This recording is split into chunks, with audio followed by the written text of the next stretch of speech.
into Miami, Texas A&M, this game to me was pretty much a shocker. Now, I really do love Miami's front seven. Again, it starts with Ruben Bain. Ruben Bain is an absolute beast. We were talking about a guy that could possibly be the best player in all of college football. Like, he is really that dominant and possibly the best player going into the NFL draft.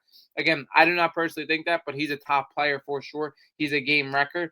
And this Miami front seven in general really did a great job in this game. They were the MVPs of this game.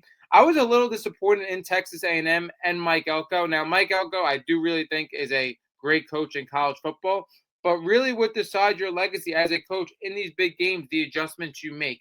Now, Miami's game plan was perfect for this game because as good as Marcel Reed has become as a passer, as much as he improved, I mean, we saw Marcel Reed in the first game where he's only really attempting single-digit passing attempts. Now he's throwing the ball 30 plus times a game. Like, he definitely has improved as a passer, but Marcel Reed still is not that guy that's going to consistently win out of the pocket in college football against a top defense. And that's what Miami was forcing him to do in this game. And he simply flat out could not do it. I mean, when you look at Texas A&M, Marcel Reed is going to have to be able to build off the run from his running backs and be able to extend plays himself. They kept Marcel Reed in the pocket the whole game with constant pressure, and he could do absolutely nothing. Now, my concern with Mike Elko and what I wanted to see, I wanted to see some in-game adjustments to really get people open, whether it's quick passes, because the thing that Mike Elko does not have excuses with, the playmakers he has on his offense is absolutely ridiculous. We talked about it possibly being the deepest offense in all of the college football playoffs.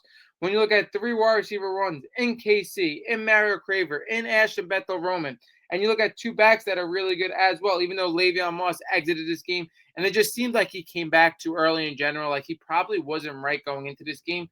You made no in-game adjustments. For Texas A&M to have 3 points against anybody in a football game with how deep this offense is, it's disgraceful. But it also comes down to Mario Cristobal and his staff doing a great job with their game plan. Like, their game plan couldn't have been any better. Like, making Marcel Reed win in the pocket every play and applying constant pressure. It's just something that Marcel Reed is just not at that level yet as a quarterback. So huge credit to Miami in this game. And then again, Miami scores late on a Malachi Tony touchdown. I was very surprised with Miami as well on offense. Like, as much as I credit their defense for doing a phenomenal job on Texas A&M's offense and Marcel Reed, I was very surprised that their offense only was able to put up 10 points in this game. Like, I love this game. I thought it was a great game. I do love defensive battles, even though, again, everybody loves offense. Everybody loves a 45-40 finish. I thought this was a very entertaining game to watch, but I'm very surprised Miami didn't put up more points either. I mean, it kind of seemed like they had the answer on defense, and they were just waiting for the last touchdown that they did end up getting. But again, for a Texas A&M defense that historically this year hasn't been all that impressive, I mean, we've seen them put together a couple of games that were good defensive games, but again, overall throughout the season hasn't been as impressive as we thought going into this year. I'm kind of concerned Miami couldn't get anything done because now they're going to go into a game against Ohio State where they're probably not going to be able to get anything done if you're basing it off of this Texas A&M game. Now, you can't go week to week. I mean, we're looking at them going into a game where Ohio State defense has been historic, and you're looking at a mediocre Texas A&M defense where they could get pretty much nothing done. But like I said, I think they trusted their defense so much. Towards the second half of this game, you could really see where this game was going.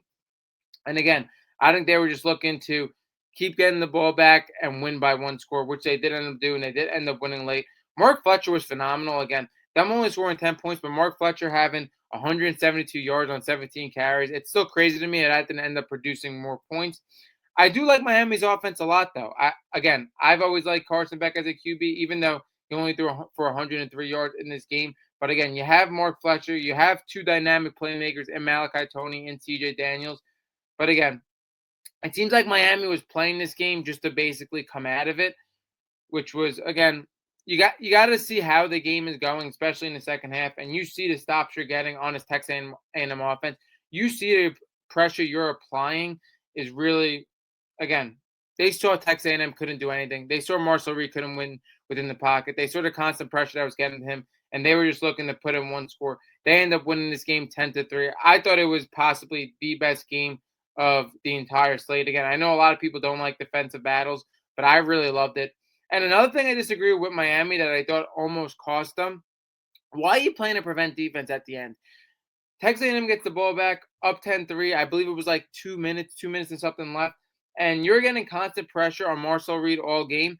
They end up playing to prevent D where Marcel Reed with these playmakers get in space. You give a guy Mario Craver 10 yards. You give a guy in Casey Concepcion 10 yards. You give a guy in Asher Bethel Roman 10 yards. Like they went right down the field on them. And I thought Miami could have possibly blew this game. Luckily for them, it did end up working. They got a late pick in the game, but I really disagree with that as well. I would have stuck with the same game plan and would have just buried Texas A&M instead of letting them go right down the field.